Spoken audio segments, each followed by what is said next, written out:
Father of the House, Sir Peter Bottomley. I'll cooperate. Can I say, Mr. Speaker, through you, to the Mother of the House, that the tribute to her husband, Jack Dromey, for his work, for people's interests at work and at home, will be long remembered, together with that of David Amos, who for 20 years worked on the all-party group on fire safety with Ronnie King and others.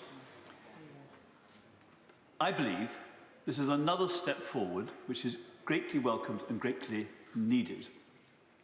I think the extension of the liability of 30 years is wrong for those who knew what they were doing was wrong. 30 years may be fine for those who did it by mistake, but for those who knew what they were doing, there should be unlimited liability, both in time and in money. I hope that the Secretary of State will have a round table, if he wants to take over the all-party group one, for a summit on this. You can pick up some of the other issues, which no doubt he's been working on, but to keep the statement reasonable, he may not have covered today.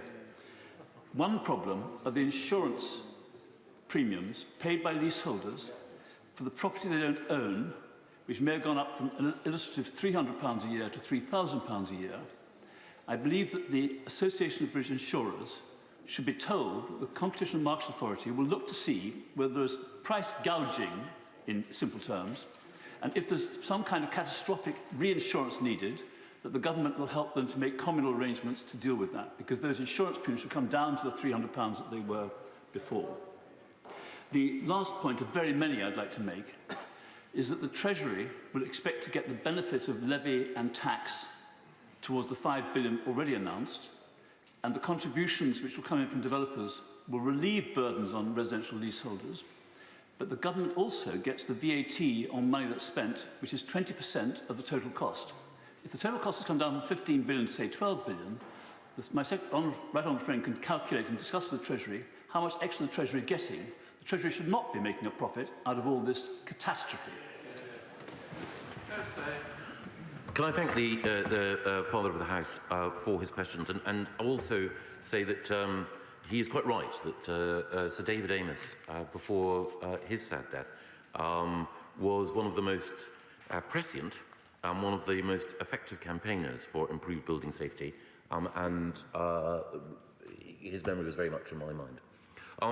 The point that the Father of the House makes about the need to look potentially at unlimited liability for those who consciously and deliberately operated in a reckless fashion is one that I will consider, and I'm sure will be considered in the passage of the bill.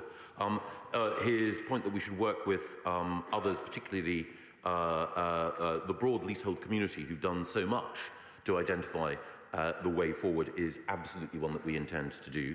The point that he makes about insurance premium is absolutely right, and that is why my noble friend Lord Greenhouse will be talking to Baroness Morgan of Coates and others in the ABI in order to ensure that more insurers like Aviva do the right thing. And I very much note his point about VAT and Treasury contributions, and in the ongoing conversations that we have with the Chancellor of the Exchequer, I'll reflect the very important point he made.